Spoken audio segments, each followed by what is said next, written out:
ವಿ4 ನ್ಯೂಸ್ಗೆ ಸ್ವಾಗತ ಹೇಳ್ತಾ ಇದ್ದೇನೆ. ಕತೆ ಕಾರಣ ಚುನಾವಣಾ ರಣಾಂಗಣ. ಎರಡೆರಡು ಬಣಗಳು, ಮೂರು ಕಣಗಳು, ನಾಲ್ಕು ಬಗೆಯ ಹೋರಾಟಗಳು, 5-6 ಕಡೆ ಓಡಾಟಗಳು. ಇವೆಲ್ಲದರ ನಡುವೆ ದೇಶದ 2ನೇ ಹಂತದ, ಕರ್ನಾಟಕದ 1ನೇ ಹಂತದ ಲೋಕಸಭಾ ಚುನಾವಣೆಗೆ 4ನೇ ತಾರೀಕಿನವರೆಗೆ ನಾಮಪತ್ರ ಸಲ್ಲಿಸಲು ಅವಕಾಶವಿದ್ದು, ನಾಳೆ ಉಡುಪಿಯಲ್ಲಿ ನಾಮಪತ್ರ ಸಲ್ಲಿಕೆಯ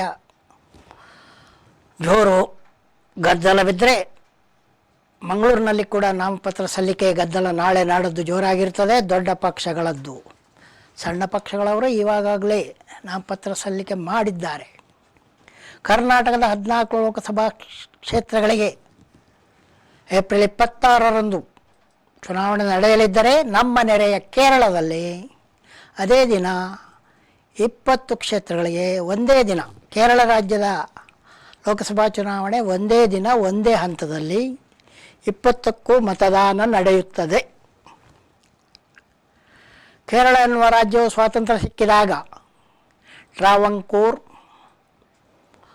ಕೊಚ್ಚಿ ಮತ್ತು ಮಲಪ್ಪುರಂ ಅಂತ 3 ಪ್ರಾಂತ್ಯಗಳನ್ನು ಒಳಗೊಂಡಿತ್ತು. ಅವೆಲ್ಲ ಒಗ್ಗೂಡಿ 1956ರಲ್ಲಿ ಕರ್ನಾಟಕದ ದಕ್ಷಿಣ ಕನ್ನಡ ಜಿಲ್ಲೆಗೆ ಸೇರಿದ್ದ ಕಾಸರಗೋಡನ್ನು ಒಳಗೊಂಡು ಕೇರಳ ರಾಜ್ಯ 1956ರಲ್ಲಿ ಕೇರಳಂ ಎನ್ನುವ ಹೆಸರಿನಲ್ಲಿ ಅಸ್ತಿತ್ವಕ್ಕೆ ಬರ್ತವೆ.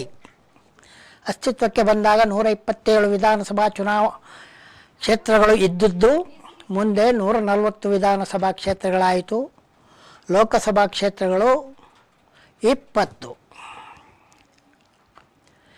ಈ ಕೇರಳದಲ್ಲಿ 1957ರಲ್ಲಿ ಇಡೀ ಜಗತ್ತಿನ ಮೊದಲ ಚುನಾಯಿತ ಕಮ್ಯುನಿಸ್ಟ್ ಸರ್ಕಾರ. ರಷ್ಯಾದಲ್ಲಿ 1917ರಲ್ಲಿ ಸಮಾಜವಾದಿ ಕ್ರಾಂತಿ ಆಗಿದೆ, ಕಮ್ಯುನಿಸ್ಟ್.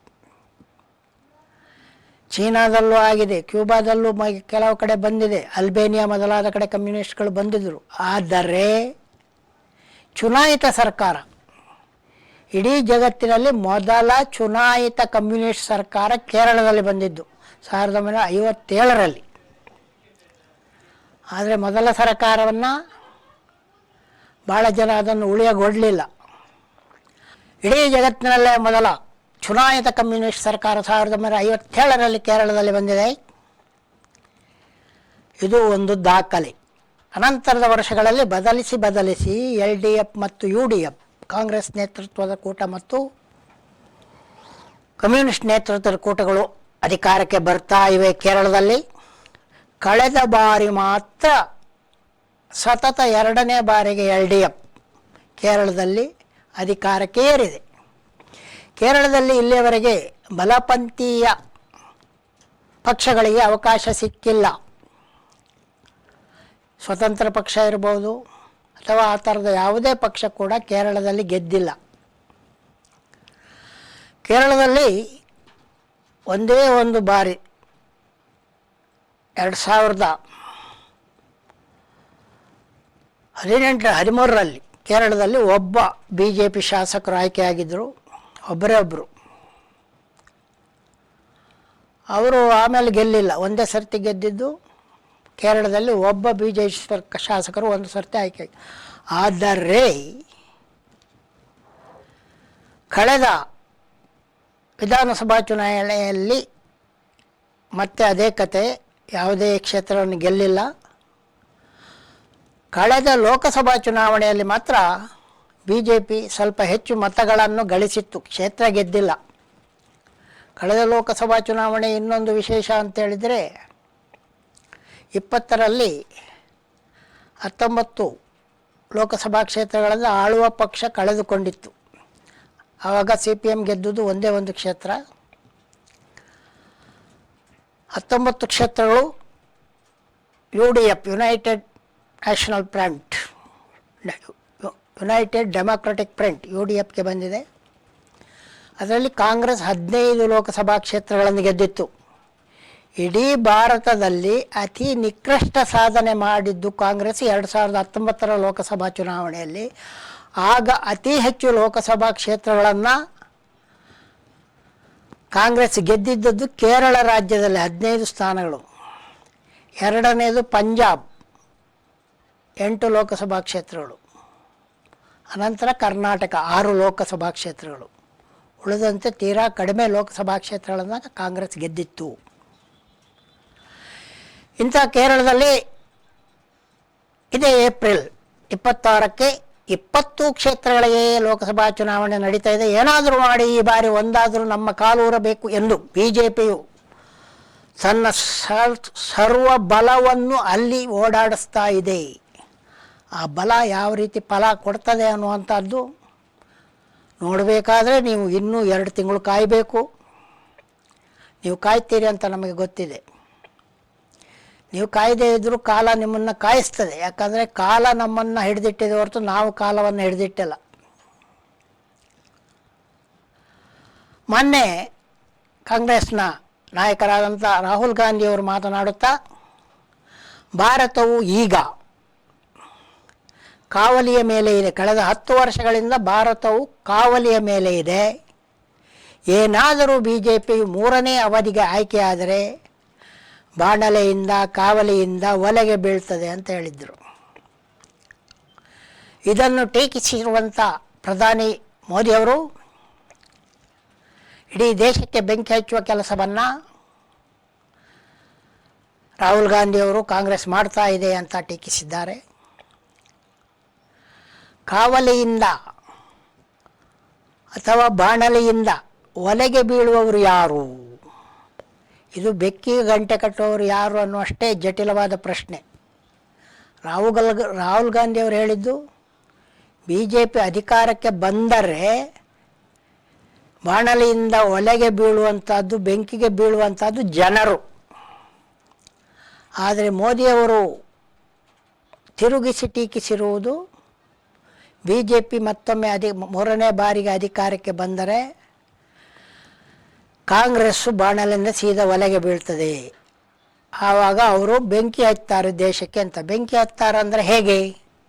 ಹನುಮಂತನ ಬಾಲಕ್ಕೆ ಬೆಂಕಿ ಹಚ್ಚಿದಾಗ ಹನುಮಂತನ ಲಂಕೆಯನ್ನೆಲ್ಲ ಸುಟ್ಟ ಅಂತ ಒಂದು ಕತೆ ಉಂಟು.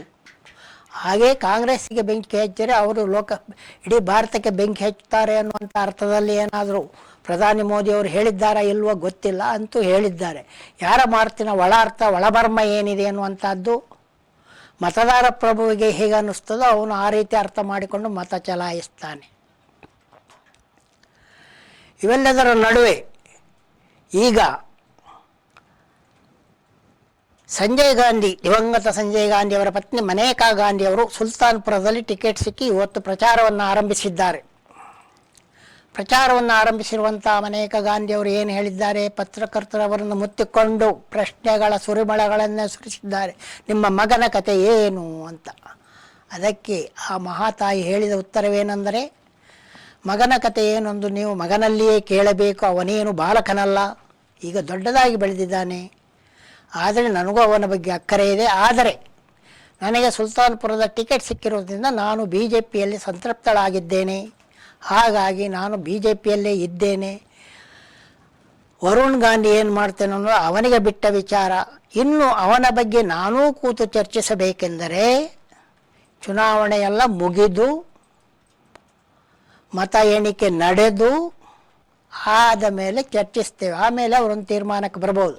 ಅದಕ್ಕೆ ಮೊದಲಿನ ತೀರ್ಮಾನ ಏನಾದರೂ ಇದ್ದರೆ ವರುಣ್ ಗಾಂಧಿಗೆ ಬಿಟ್ಟಿದ್ದು, ನಾನು ಅದರಲ್ಲಿ ಇಲ್ಲ, ನಾನೀಗ ಚುನಾವಣೆಯಲ್ಲಿ ಪ್ರವೃತ್ತಳಾಗಿದ್ದೇನೆ ಅಂತ ಹೇಳಿದ್ದಾರೆ. ಇವೆಲ್ಲದರ ನಡುವೆ ಏನಾಗಿದೆ ಅಂತೇಳಿದರೆ, ಮಾತನಾಡುತ್ತಾ ಕರಾವಳಿಯ ಮಾಜಿ ಮಂತ್ರಿ ಒಬ್ಬರು ಇಲ್ಲಿ ಹಾಲಿ ಸಂಸದರಿಗೆ ಕೆಲಸ ಮಾಡಲಿಲ್ಲ, ಅದಕ್ಕೆ ಅವರಿಗೆ ಟಿಕೆಟ್ ಸಿಗಲಿಲ್ಲ ಅಂತ ಹೇಳಿದ್ದಾರೆ. ಅದಕ್ಕೆ ಹಾಲಿ ಸಂಸದರ ಕಡೆಯವರು ಏನು ಹೇಳಿದ್ದಾರೆ? ಮಾಜಿ ಮಂತ್ರಿ ಕೆಲಸ ಮಾಡಲಿಲ್ಲ, ಅದಕ್ಕೆ ಚುನಾವಣೆಯಲ್ಲಿ ಗೆದ್ದಿಲ್ಲ ಅಂತ ಹೇಳಿದ್ದಾರೆ.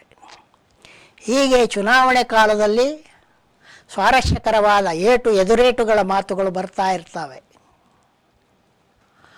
ಈ ಏಟು ಎದುರೇಟುಗಳ ಮಾತುಗಳ ಮರ್ಮದಲ್ಲಿ ಬೇರೆ ಬೇರೆ ಮರ್ಮಗಳು ಕೂಡ ಉದುರುತ್ತವೆ. ಉದಾಹರಣೆಗೆ ನೋಡಿ, ನಿನ್ನೆ ವರುಣಾ ಕ್ಷೇತ್ರ ಬಂದು ಮುಖ್ಯಮಂತ್ರಿ ಸಿದ್ದರಾಮಯ್ಯನವರ ವಿಧಾನಸಭಾ ಕ್ಷೇತ್ರ. ಅಲ್ಲಿ ಸಿದ್ದರಾಮಯ್ಯನವರು ಮಾತಾಡ್ತಾ ಏನು ಹೇಳಿದರು, ನೀವು ನನಗೆ 60,000 ಲೀಡ್ ಕೊಡಬೇಕಪ್ಪ, ನೀವು 60,000 ಲೀಡ್ ಏನಾದರೂ ಕೊಟ್ಟರೆ ನನ್ನ ವಿರುದ್ಧ ಯಾರೂ ನಿಲ್ಲಕ್ಕಾಗಲ್ಲ, ನಿಮಗೆ ನಿಮ್ಮ ಮುಖ್ಯಮಂತ್ರಿ ಉಳಿಬೇಕಂದ್ರೆ ನೀವು 60,000 ಲೀಡ್ ನನಗೆ ಕೊಡಬೇಕು ವರುಣಾ ಕ್ಷೇತ್ರದಲ್ಲಿ ಅಂತ ಹೇಳಿದರು. ಆಗ ನಮ್ಮನ್ನು ಯಾರೂ ಮುಟ್ಲಿಕ್ಕೆ ಆಗೋದಿಲ್ಲ ಅಂತ ಹೇಳಿದರು.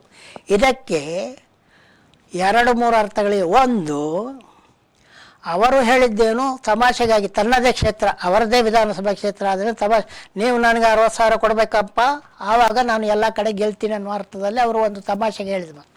ಆದರೆ ಪ್ರತಿಪಕ್ಷಗಳು ಅದನ್ನು ಹೇಗೆ ತೆಗೆದುಕೊಂಡದ್ದು, ಮುಖ್ಯಮಂತ್ರಿಗಳ ಸ್ಥಾನ ಗಟ್ಟಿಯಾಗಿಲ್ಲ, ಭದ್ರವಾಗಿಲ್ಲ, ಅಲ್ಲಿ 60,000 ಸಿಗದಿದ್ದರೆ ಅವರನ್ನು ಬದಲಿಸಬಹುದು, ಅದಕ್ಕೆ ಎದುರ್ಕೊಂಡು ಸಿದ್ದರಾಮಯ್ಯವರು ಹಾಗೆ ಹೇಳಿದ್ದಾರೆ ಎನ್ನುವ ಮಾತನ್ನು ತೇಲಿ ಬಿಟ್ಟಿದ್ದಾರೆ. ಚುನಾವಣಾ ಕಾಲದಲ್ಲಿ ಹೀಗೆ ಮಾತುಗಳು ತೇಲಿ ಬಿಡುವುದು, ಅದಕ್ಕೆ ಬೇರೆ ಬೇರೆ ಅರ್ಥಗಳು ಬರುವುದು ಕೂಡ ಸಹಜವಾಗಿಯೇ ಇರ್ತದೆ. ಸಹಜವಾಗಿ ಇದ್ದರೂ ಕೂಡ ಅದು ನಾನಾ ಕುಯುಕ್ತಿಗಳ ಒಳಾರ್ಥಗಳನ್ನು ಒಳಗೊಂಡಿರ್ತದೆ. ಕೆಲವ್ರದ್ದು ಸುಯುಕ್ತಿಗಳು ಇರ್ಬೋದು, ಕೆಲವು ಕುಯುಕ್ತಿಗಳು ಇರ್ಬೋದು. ಅದು ರಾಜಕೀಯದಲ್ಲಿ ಸಹಜವಾದ ಒಂದು ಕಾರುಬಾರು. ಇವಾಗ ಮೋದಿಯವರ ಕಡೆ ಇರ್ಬೋದು, ಅಥವಾ ಅಮಿತ್ ಶಾ, ಕರ್ನಾಟಕಕ್ಕೆ ಬಂದಿರುವಂಥ ಅಮಿತ್ ಶಾ ಪರವಾಗಿರ್ಬೋದು, ಪರವಾದ ಭಾರೀ ರ್ಯಾಲಿಯಲ್ಲಿ ನಡೆದು ಅವರ ವಿರುದ್ಧವಾದ ಸಾಕಷ್ಟು ಮಾತುಗಳು ಕೂಡ ಮಾಧ್ಯಮದಲ್ಲಿ ಪ್ರಕಟವಾಗಿವೆ. ಪರ ವಿರೋಧ ಎರಡು ಕೂಡ ಅಲ್ಲಿ ಇರ್ತದೆ. 7 ಹಂತಗಳಲ್ಲಿ ನಡೆದಿರುವ ಭಾರತದ ಲೋಕಸಭಾ ಚುನಾವಣೆಯ 2ನೇ ಹಂತದಲ್ಲಿ 13 ರಾಜ್ಯಗಳ 87 ಕ್ಷೇತ್ರಗಳಿಗೆ ಚುನಾವಣೆ ನಡೆಯುತ್ತದೆ. 13 ರಾಜ್ಯಗಳ 87, ಅದರಲ್ಲಿ 20 ಕೇರಳ, 14 ಕರ್ನಾಟಕ. ಹಂಗಾದರೆ ಇನ್ನು 87 ಉಳಿದಿತ್ತೆಷ್ಟು? ಇನ್ನು 13ರಲ್ಲಿ 11 ರಾಜ್ಯಗಳಲ್ಲಿ, ಅಂದರೆ 4ಕ್ಕೆ 3ಕ್ಕೆ 2ಕ್ಕೆಲ್ಲ ಚುನಾವಣೆ ನಡೀತಾ ಇದೆ. ಹಾಗೆ ಈ ಬಾರಿಯ ಚುನಾವಣಾ ಪ್ರಕ್ರಿಯೆ ಎನ್ನುವಂಥದ್ದು ಭಾಳ ಗೋಜಲಿನದಾಗಿದೆ. ಇದರ ನಡುವೆ ಜಸ್ಟಿಸ್ ಗವಾಯಿಯವರು, ಸುಪ್ರೀಂ ಕೋರ್ಟಿನ ಜಡ್ಜ್ ಆಗಿರುವಂಥ ಜಸ್ಟಿಸ್ ಗವಾಯಿಯವರು ಚುನಾವಣಾ ಆಯೋಗಕ್ಕೆ ಒಂದು ನೋಟಿಸ್ ಬಿಡುಗಡೆ ಮಾಡಿದ್ದಾರೆ. ಯಾವ ಬಗೆಯ ನೋಟಿಸ್ ಕೊಟ್ಟಿದ್ದಾರೆ? ಮತಯಂತ್ರಗಳನ್ನು ಬಳಸಿದ್ದಾರೆ, ಅದನ್ನು ಪರಿಶೀಲಿಸಲು ಒಂದು ವೋಟರ್ ವೆರಿಫೈಡ್ ಅಂತ ಒಂದು ಕಾಗದ ಪತ್ರದ ಒಂದು ಸಪ್ರೇಟ್ ಮೆಷಿನ್ ಇರ್ತದೆ. ವೋಟಿಂಗ್ ಮೆಷಿನ್ಗೆ ಜೋಡಿಸಿ ಅದನ್ನು ಪರಿಶೀಲನೆ ಮಾಡುವಂಥದ್ದು ವಿ ಪ್ಯಾಟ್ ಅಂತೇಳಿಬಿಟ್ಟು, ಅದರ ಹೆಸರು. ಅದು ಮತಯಂತ್ರ ತೊಗೊಂಡಷ್ಟು ತೊಗೊಂಡಿರೋಲ್ಲ ಇವರು. ಮತಯಂತ್ರ ಒಂದು 100 ಇದ್ದರೆ ಇವರು ಇದಕ್ಕೆ 1 ತೊಗೊಂಡಿರ್ತಾರೆ. ಅದು ಏನಕ್ಕೆ? ಚಲಾವಣೆಯಾದ ಮತಗಳು ಸರಿಯಾದವುಗಳೇ ಅಂತ ಪರಿಶೀಲನೆ ಮಾಡಲಿಕ್ಕೆ ಇರುವಂಥದ್ದು ವಿ ಪ್ಯಾಟ್. ಆದರೆ ಚುನಾವಣಾ ಆಯೋಗವು ಆ ಥರ ಮಾಡ್ತಾಯಿಲ್ಲ. ಅಲ್ಲೊಂದು ಇಲ್ಲೊಂದು ವಿ ಪ್ಯಾಟ್ ಇಟ್ಕೊಂಡು ಒಂದು ಲೋಕಸಭಾ ಕ್ಷೇತ್ರದಲ್ಲಿ ಯಾವುದಾದ್ರು ಒಂದು ಮತಯಂತ್ರಕ್ಕೆ ವಿ ಪ್ಯಾಟ್ ಸೇರಿಸಿ ಎಲ್ಲ ಪರಿಶೀಲನೆ ಮಾಡಿದ್ದೇವೆ ಅಂತ ಹೇಳಿಬಿಡ್ತಾರೆ. ಇದನ್ನು ಪ್ರಶ್ನಿಸಿದ್ದಾರೆ ಸುಪ್ರೀಂ ಕೋರ್ಟ್ನಲ್ಲಿ. ಸುಮಾರು ಅರ್ಜಿಗಳು ಇದನ್ನು ಪ್ರಶ್ನಿಸಿ ಬಂದಿವೆ. ಅದನ್ನೆಲ್ಲ ವಿಚಾರಣೆಗೆ ಇಂದು ಎತ್ತಿಕೊಟ್ಟಂಥ ಗವಾಯಿ ನೇತೃತ್ವದ ಸುಪ್ರೀಂ ಕೋರ್ಟ್ ನ್ಯಾಯಪೀಠವು ಈ ಕೂಡಲೇ ಇದಕ್ಕೆ ಸಮಜಾಯಿಷಿ ನೀಡುವಂತೆ ಚುನಾವಣಾ ಆಯೋಗಕ್ಕೆ ನೋಟಿಸು ನೀಡಿದೆ. ಚುನಾವಣಾ ಆಯೋಗ ಈಗ ಚುನಾವಣೆಯ ಬಿಸಿಯಲ್ಲಿದ್ದು ನಾನು ನಿಧಾನವಾಗಿ ಆಲೋಚನೆ ಮಾಡಿ ಹೇಳುತ್ತೇನೆಂದು ಕೂಡ ಉತ್ತರ ಕೊಡಬಹುದು. ಏನೇ ಇದ್ದರೂ ಕೂಡ ಇದೊಂದು ಕ್ಲಿಷ್ಟಕರವಾದ ಮೊಕದ್ದಮೆ ಆಗಲಿಕ್ಕಿದೆ. ಯಾಕಂತೇಳಿದರೆ ಮತಯಂತ್ರಗಳ ಪ್ರಾಮಾಣಿಕತೆಯ ಬಗ್ಗೆ ಹಲವರು ಸಂಶಯವನ್ನು ವ್ಯಕ್ತಪಡಿಸಿದ್ದಾರೆ. ಅದನ್ನು ವಿ ಪ್ಯಾಟ್ ಇದ್ದರೆ ಅದರಲ್ಲಿ ಸಂಶಯ ನಿವಾರಣೆ ಸಾಧ್ಯ. ಎಲ್ಲದಕ್ಕೆ ಯಾಕೆ ಮಾಡಲ್ಲ, ಕೆಲವುದಕ್ಕೆ ಮಾತ್ರ ಯಾಕೆ ಮಾಡ್ತೀರಾ ಅನ್ನುವಂಥ ಪ್ರಶ್ನೆ ಸಹಜವಾಗಿ ಬರ್ತದೆ. ಅದನ್ನು ತೀರ್ಮಾನ ಮಾಡಬೇಕಾದವರು ಸುಪ್ರೀಂ ಕೋರ್ಟ್ನವರು, ನಾವಲ್ಲ. ಹಾಗಾಗಿ ಸುಪ್ರೀಂ ಕೋರ್ಟ್ ನೋಟಿಸು ನೀಡಿದೆ, ಅವರು ಉತ್ತರ ಕೊಡ್ತಾರೆ. ಬಹುಶಃ ಅದು ಚುನಾವಣೆ ಮುಗಿದ ಮೇಲೆ ಮತ್ತೊಮ್ಮೆ ವಿಚಾರಣೆಗೆ ಬರ್ಬೋದು. ಮುಂದೆ ವಿ ಪ್ಯಾಟ್ ಗೆಲ್ಲುತ್ತೋ, ಮತಯಂತ್ರ ಗೆಲ್ಲುತ್ತೋ, ಅಥವಾ ಸ್ಪರ್ಧಿಸಿದ ಸ್ಪರ್ಧಿಗಳು ಗೆಲ್ಲುತ್ತಾರೋ ಅನ್ನುವಂಥದ್ದನ್ನು ಜೂನ್ 4ಕ್ಕೆ ನೋಡಲಿಕ್ಕೆ ಸಾಧ್ಯ. ಅಲ್ಲಿಯವರೆಗೆ ನೋಡ್ತಾ ಇರಿ ವಿ4 ನ್ಯೂಸ್. ಹಾಗೆ ವಿ4 ನ್ಯೂಸ್ ಯೂಟ್ಯೂಬ್ ಚಾನಲ್ಗೆ ತಾವೆಲ್ಲ ಸದಸ್ಯರಾಗಿ ನಿಮಗೆಲ್ಲ ಸಲ್ಲಿಸ್ತಾ ಇದ್ದೇನೆ ಒಂದು ದೊಡ್ಡ ನಮಸ್ಕಾರ.